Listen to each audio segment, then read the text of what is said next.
ओम नमः शिवाय. पप्पा, पार्वती, मम्मी, गणपती, भाऊ, कार्तिक भाऊ, गौरी दीदी, अख्ख्या देवांचा आशीर्वाद, अख्ख्या देवींचा आशीर्वाद. ऐ बरी माता.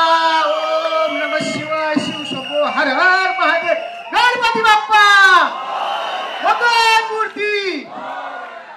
1 2 3 4. काळीच फाटलं, हृदय तुटलं. माझ्या आई मरी मातेचं नाव घ्यायला मला लई बरं वाटलं. ऐकी ना सूरज. तर आपला मुलीगत तिथे आज आलाय. आपण आज झापूक झुपूक या सिनेमाच्या ट्रेलर लॉन्च साठी आपण इथे सगळे भेटलोय. तर तुम्हा अख्ख्यांना माझा अभिषेक करंगुटकरचा झापूक झुपूक नमस्कार. तुम्हाला शिट्या दिल्यात त्या वाजवायसाठी तर प्लीज घरी घेऊन जाऊ शकता, पण आता वाजवा. आजचा हा सोहळा, आजचा हा दिवस नक्कीच ऐतिहासिक ठरणार आहे. तशी कारणं अनेक आहेत, पण त्यातली काही सांगतो. गेली अनेक वर्ष बारामती तालुक्यात मूर्तिमुळे गावात एक मुलगा सातत्याने हजारो रील्स बनवत होता. कधी डोंगरावर, कधी विहिरीत, कधी तोंडाला पावडर लावून जेवली का जेवली का, तर कधी त्याच्या हक्काच्या KGF वर कम बॅक KGF. ऐकी ना सूरज. तर त्याच्या सातत्याने रील्स बनवण्याच्या जिद्दीने आणि त्याच्या कष्टाने त्याचा हा प्रवास तो जगत आला. कधी जेवायला अन्न मिळालं नाही तेव्हा मर्याई मातेच्या मंदिरात जाऊन तिथलं गुळ खोबरं खाऊन तिथल्या नैवेद्यावर तो जगला. कधी काम मिळालं नाही तर वाटेल ते मिळेल ते काम करत करत तो इथवर आला. त्यात आई अप्पांचं छप्पर, त्यांचा हात डोक्यावर नाही. इतक्या सगळ्या खडतर प्रवासात त्याच्या लाडक्या बहिणी, त्याचा भाचा आणि काही मित्रांच्या साथीने तो सातत्याने रील्स बनवत राहिला. कारण हरेल तो सूरज चव्हाण कसला. सूरज खूप जिद्दी आहे. तुम्हाला माहिती नाही आहे, जे क्रू इथे काम केलं ना सूरज बरोबर त्यांना माहिती आहे सूरज किती जिद्दी आहे. माहिती आहे ना सूरज किती प्रेमळ आहे, हे आपल्या अख्ख्यांना माहितीच आहे. हळूहळू सूरज रील्स बनवू लागला. ते रील्स टिकटॉक वर व्हायरल होऊ लागले. त्या काळात जेव्हा इंस्टाग्राम आणि सोशल मीडियाला इतका हाईप नव्हता, त्या काळात सूरजचे टिकटॉक वर 16 मिलियन फॉलोअर्स होते. भारतात तो टॉप 10 मध्ये होता आणि जगभरात टॉप 25 मध्ये असणारा तो मुलगा आहे. हे सोपं नाहीये, आहे का.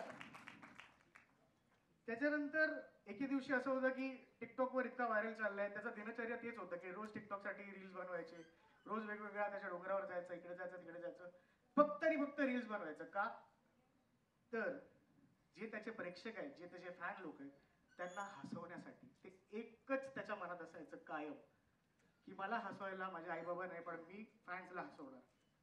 एक दिवस असं घडतं की टिकटॉक बॅन होतं आणि त्याचं दिनचर्या पूर्ण बिघडून जाते. पण पुन्हा सांगतो, जो थकला तो सूरज चव्हाण कसला. सूरजनी तेच व्हिडिओज परत इंस्टाग्रामवर टाकायला सुरुवात केली आणि हळूहळू 800K फॉलोअर्स झाले. कालांतराने त्याचा बिग बॉस मध्ये निवड झाली आणि पुढे जाऊन प्रेक्षकांच्या, तुम्हा सगळ्यांच्या प्रेमाने तो ठरला बिग बॉस मराठीचा विजेता. आज सूरजचा टिकटॉक ते इंस्टाग्राम ते बिग बॉस ते इथवरचा प्रवास तुम्ही सगळ्यांनी सोशल मीडियावर अनुभवले. त्याला आज आपण जवळून पाहणार आहोत.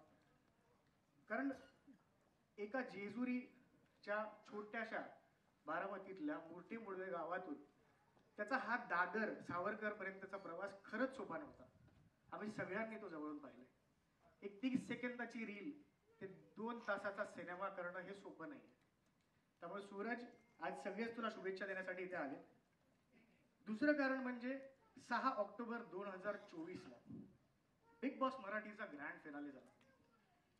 त्यावेळेस निर्माते दिग्दर्शक केदार सरांनी तिथे एक घोषणा केली. मी म्हणेन घोषणा नाही, ती कमिटमेंट होती. ती कमिटमेंट होती जी त्यांनी आणि जिओ स्टुडिओजनी अख्ख्या महाराष्ट्राला दिली. आणि आज मी सरांचा प्रवास पाहिलाय. त्यांनी सिनेमा करत असताना त्यांच्या हाताला दुखापत झाली, पण एकही तास त्यांनी वाया नाही घालवला आणि पूर्ण पूर्ण पूर्ण सिनेमा कंप्लीट केला. आणि आज सर इथे बसले, त्यांच्यासाठी जोरदार टाळ्या वाजवा. आजवर सरांनी अनेक सिनेमे केलेत, अनेक सिरियल्स केलेत. सरांनी म्हणजे ते लेजंड आहेत, त्यांचा एक वेगळा खंडच आहे. पण आज ती जी जिद्द समोरून पाहता आली त्यासाठी सरांना सलाम. तिसरं कारण, एक रील स्टार फिल्म स्टार होण्याचा प्रयत्न करतो. आपला कायमच वाद असतो की अरे रील करताय, फिल्म करताय.